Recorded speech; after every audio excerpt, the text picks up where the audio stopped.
안녕, 민규쌤입니다. 자, 35, 36차시 강화도 조약으로 조선이 개항하다라는 파트 다루도록 하겠습니다.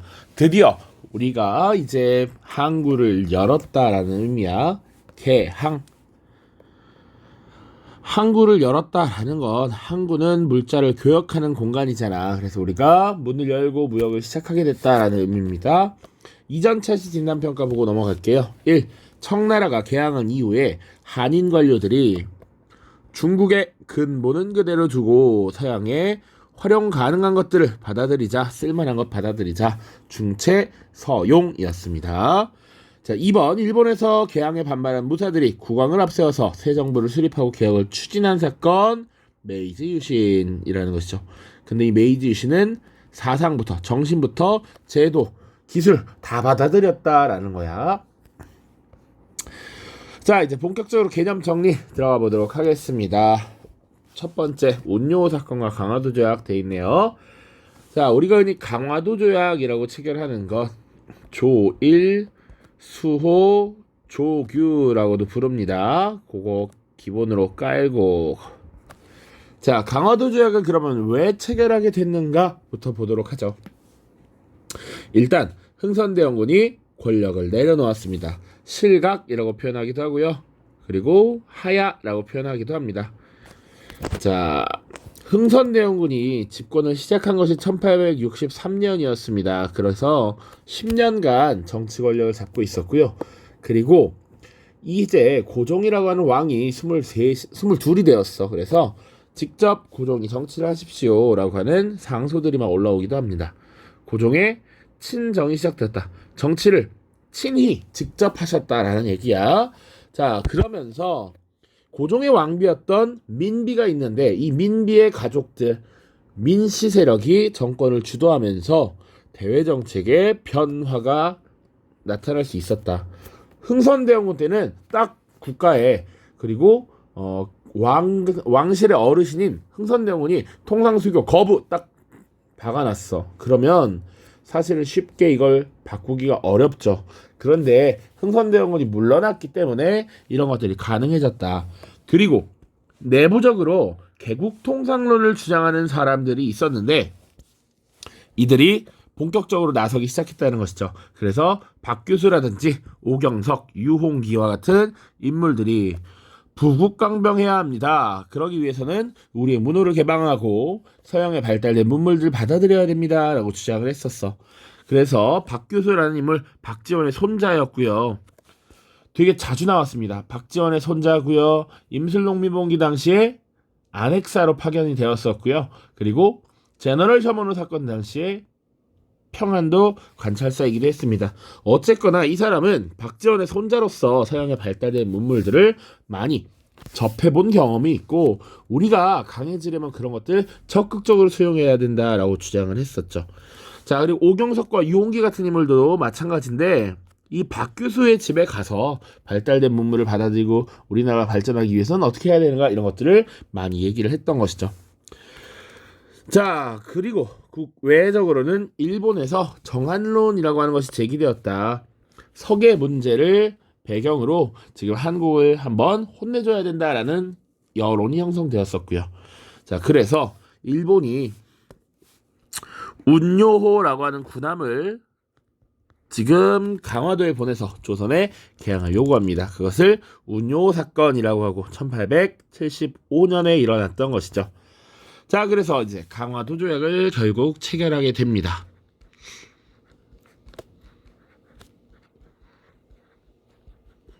자, 지금 운요 사건이 계기가 되어서 다음엔 1876년에 강화도 조약을 체결한 겁니다.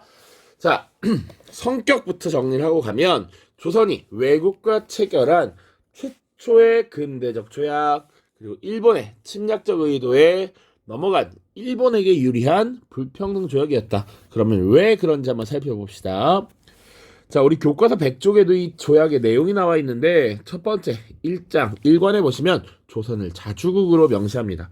그러면 조선이 자주국이 아니었던가? 사실 청나라의 영향을 받는 건 부정할 수 없는 사실이었죠. 그러니까 이 청나라로부터 간섭을 받지 않기 위해서 일본이 의도적으로 삽입한 조항입니다. 그래서 조선과 청나라의 전통적 관계를 부인하고 청나라의 간섭을 배제하기 위함이었다. 자, 그리고 네 번째 조항이 있는데요. 100쪽에 다 나와 있습니다. 부산 등 3개 항구를 개항하도록 했습니다. 자, 부산은 기본적으로 일본과 가까운 지역이죠. 그래서 조선 후기 내상이라고 하는 사상이 부산에서 일본의 물건을 들여와 국내에 팔기도 했습니다. 경제적인 의도로 이 부산을 개항하도록 했다라고 보시면 되고요. 또 그 다음 개항했던 것이 원산입니다. 그래서 군사적 침략 거점으로서 지금 원산을 개항하도록 했습니다. 자, 위치를 좀 보자면 너무 크게 그렸다. 자, 보시면 여기 부산, 그리고 그 다음에 원산, 그리고 그 다음에 인천입니다. 자, 무역을 하기 유리한 부산, 그리고 군사적 거점. 왜? 러시아가 내려오니까 러시아를 막을 수도 있고요. 중국의 세력을 견제하기도 용이했습니다. 자, 그리고 마지막으로 인천은 언제든 수도 서울로 안성으로 들어갈 수 있는 거점이었기 때문에 정치적 의도라고 우리가 보통 파악을 합니다. 물론 기본적으로 다 무역은 하긴 합니다. 자, 3개 항구를 개항하도록 했고요. 그리고 7조에 보면 해안 측량권을 허용했습니다. 조선의 바다 무서웡이라고 했던 거야. 조선의 영토 주권을 침해한 것이고요. 일본의 침략 의도가 담겨 있는 것이었다. 그리고 마지막 10조 영사 재판권을 인정했습니다. 일본인이 한국에서 조선에서 잘못을 저지르면 조선에서 처벌을 받아야 함에도 불구하고 일본이 그들이 파견한 외교관이었던 영사가 그 사람을 재판한다라는 것이죠. 조선의 법이 그 사람에게 적용되지 않아. 그래서 조선의 법이 적용되지 않는 것, 그래서 치외법권이라고 표현하기도 합니다. 조선의 사법주권을 침해한 것이고요. 일본의 자유로운 활동을 보장하였습니다. 자, 그리고 강화도 조약을 체결한 이후 부속 조약을 2개 더 체결합니다. 하나가 조일수호조교 부록이고요. 일본의 거류지를 설정합니다. 그리고 개항단에서 일본 화폐를 사용하는 것을 허용해 줍니다. 자, 그 다음 2번째 조일무역규칙이라고 하는 것을 체결해 양국의 수출입을 허용해. 그래서 일본이 급격한 산업화로 쌀 생산량이 떨어지고 있었어. 쌀이 부족했었어. 그래서 일본이 쌀 수입을 대량으로 해갑니다. 그런데 문제는 이것을 제한할 규정이 없어. 별도의 제한 규정이 없다. 자, 그리고 정부에 소속된 일본 선박은 항세를 면제해 줍니다. 당시 항구를 이용하는 이용료를 면제해 줬다.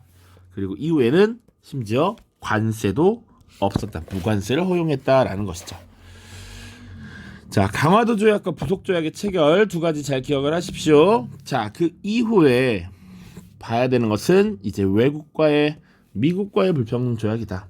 자, 강화도 조약을 체결하면서 사실은 부속 조약을 체결하기 전에 1차 수신사를 파견합니다. 일본이 요청을 했어요. 1876년 김기수라고 하는 인물을 파견하고요. 그리고 1880년에 2차 수신사를 파견합니다. 자, 김홍집이라고 하는 인물을 보내요. 이때 2차 수신사를 파견했던 이유는 조약을 개정하기 위함이야. 강화도 조약에서 불평등한 내용이 많으니까 이걸 고치기 위해 가. 물론 이것은 일본이 받아들이지 않습니다. 그렇지만 이때 김홍집이 새롭게 책을 하나 들여와. 황준헌이라고 하는 인물이 쓴 조선책략이라는 책을 갖고 오죠. 자, 그래서 이 책에 뭐라고 써 있었냐면 조선이 지금 남쪽으로 계속 내려오라고 하는 러시아를 막아야 하는데 그러기 위해서는 중국과 친하고 일본과 결합해야 돼. 관계를 맺고 그리고 연합해야 돼. 미국이랑이라고 나와. 미국이라는 나라가 최초로 등장하면서 국내에서는 논쟁이 벌어지게 되고요. 결국은 이제 미국과 조약을 체결하게 되는 것입니다. 자, 그래서 이번 외국과의 불평등 조약 책을 보시면 조미소 통상 조약을 체결했대. 그 배경은 미국의 조선 책략의 유포 이후에 미국과 수교하자라는 얘기가 등장했고, 이 나라가 조선과 미국이 친해질 것을 요청했습니다. 바로 청나라야. 왜 그랬냐면 당시 조선은 우리 항상 얘기하는 지정학적 운명이 있었어. 바다 해양 세력과 육지 세력이 계속 교차하는데, 자, 시간이 많지 않으니까 이렇게 그려서 여기 바다 있고요. 지금 일본도 진출하고 있고요.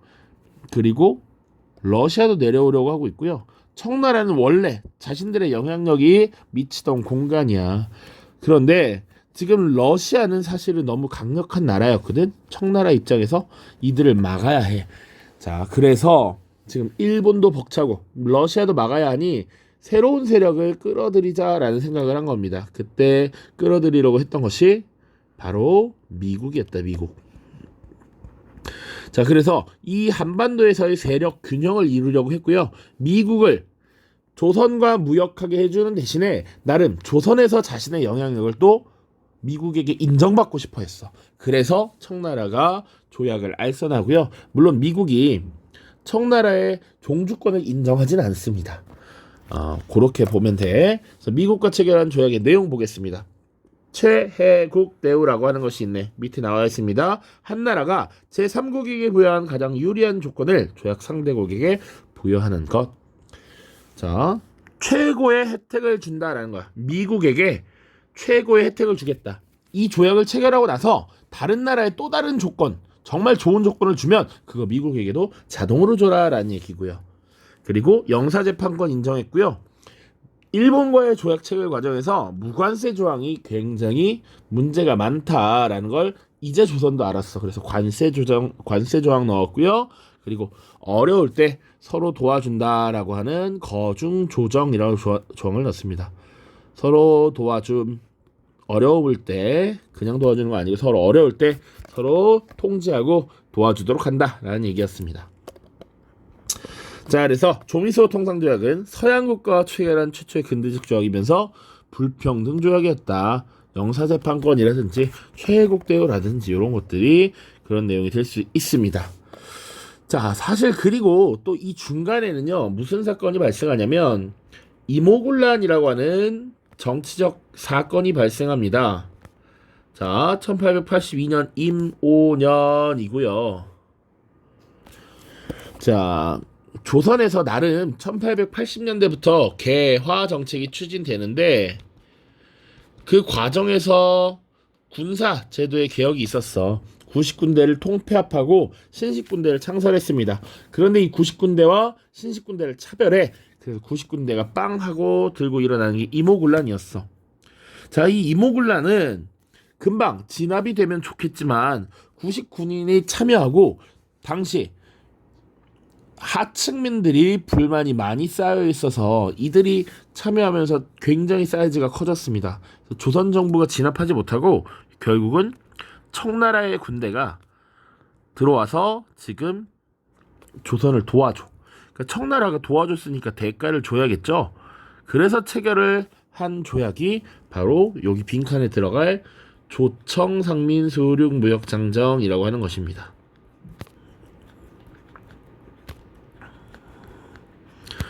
칸도 작네요. 자, 82년이고요.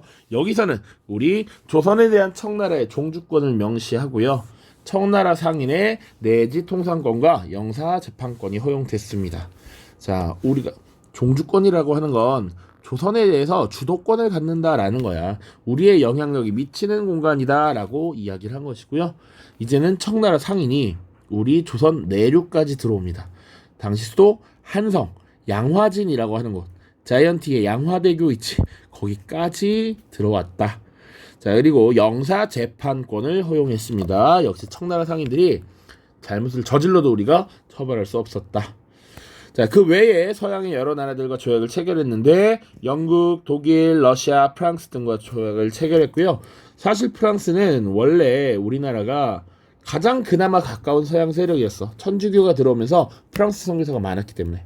그럼에도 불구하고 가장 늦게 조약을 체결한 것은 천주교에 대한 포교를 인정할 것이냐 말 것이냐 이런 것을 두고 힘겨루기를 조금 했습니다. 됐죠? 자, 요렇게 내용 정리해봤고요. 자료학습 보도록 하죠. 다음은 강화도 조약의 내용이다. 빈칸에 들어갈 알맞은 말을 써보자. 아까 1조, 4조, 7조, 10조 4개가 교과서에 있다라고 했습니다. 지금 1조 자주국이다 라는 거 명시하고 있고요. 7조는 해안 측량권을 지금 일본에게 제공하고 있는 것. 10조는 영사재판권입니다. 그럼 4조는 뭐가 있을까? 부산 등 3개의 항구를 개항한다. 부산 등 3개 항구 개항. 항구 개항. 자, 이런 내용들이 있고요. 자, 강화도 조약의 체결을 계기로 조선은 문호를 개방하고 외국과 교류를 하기 시작했습니다. 그러나 이 조약은 일본에 유리한 내용을 담은 평등하지 않은 불평등 조약이었죠. 자, 2원입니다. 다음 자료를 보고 빈칸에 들어갈 알맞은 말을 써보자. 자, 이게 조선 책략이라고 하는 책이었습니다. 러시아가 강토를 공략하려 한다면 조선이 첫 번째 대상이 될 것이다. 러시아를 막을 수 있는 조선의 책략은 무엇인가? 오직 중국과 친하고 일본과 맺고 미국과 연합함으로써 자강을 도모하는 것이다. 자, 개항 이후에 2차 수신사로 파견됐던 김홍집이 가져온 조선 책략이라는 책에는 러시아의 남하를 막기 위해 일본, 미국과 손을 잡아야 한다는 주장이 담겨 있습니다. 자, 됐죠? 지금 드디어 이제 조선이 개항하고 이제 근대화로 나아가는 첫 번째 스타트라고 할 수 있습니다. 37, 38, 39, 40 두 개 남았는데요. 시험 범위까지. 자, 그때까지 잘 살펴보도록 하겠습니다. 자, 고생 많았습니다. 안녕.